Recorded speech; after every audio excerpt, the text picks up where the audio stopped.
Hi friends, बाहेर चांगला कडकडीत उन्हाळा सुरू झालेला आहे आणि आता आपण आपल्या उन्हाळी वाळवणाची सुरुवात करत आहोत.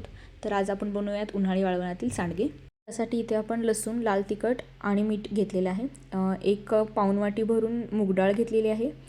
अर्धा किलो मटकीची डाळ घेतलेली आहे, बारीक चिरलेली कोथिंबीर.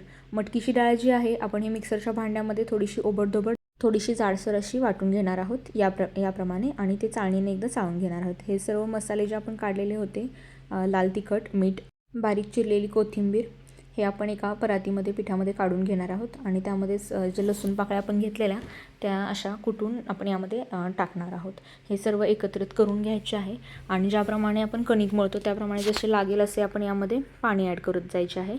किंचितचे चवीनुसार थोडेसे मीठही आपण यामध्ये ॲड करून घेतलेले आहे. हे सर्व एकत्र करून ज्याप्रमाणे पाणी लागते त्याप्रमाणे हे कणिक मळून घ्यायचे आहे. कणिक मळत असताना आपण ही कणिक थोडीशी घट्टसरच मळत असतो.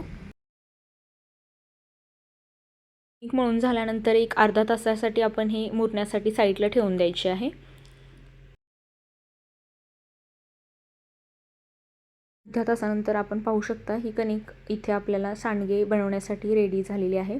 एका परातीमध्ये किंवा तुमच्याजवळ जे मोठं भांडं असेल त्यामध्ये तुम्ही सांडगे घालू शकता. अशा प्रकारे दोन्ही बोटांच्या मदतीने आपण थोडे थोडे करून मीडियम साईजचे सांडगे, जेवढे लहान तुम्हाला घालता येतील तेवढे लहान सांडगे आपण इथे घालून घ्यायचे आहेत.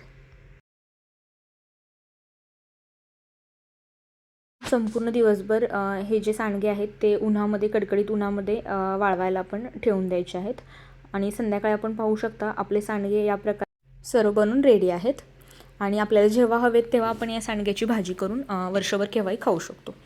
अशाच नवीन रेसिपीजसाठी आपल्या चॅनलला नक्की सबस्क्राईब करा. व्हिडिओ आवडला असेल तर लाईक करा, शेअर करा. Thank you so much for watching.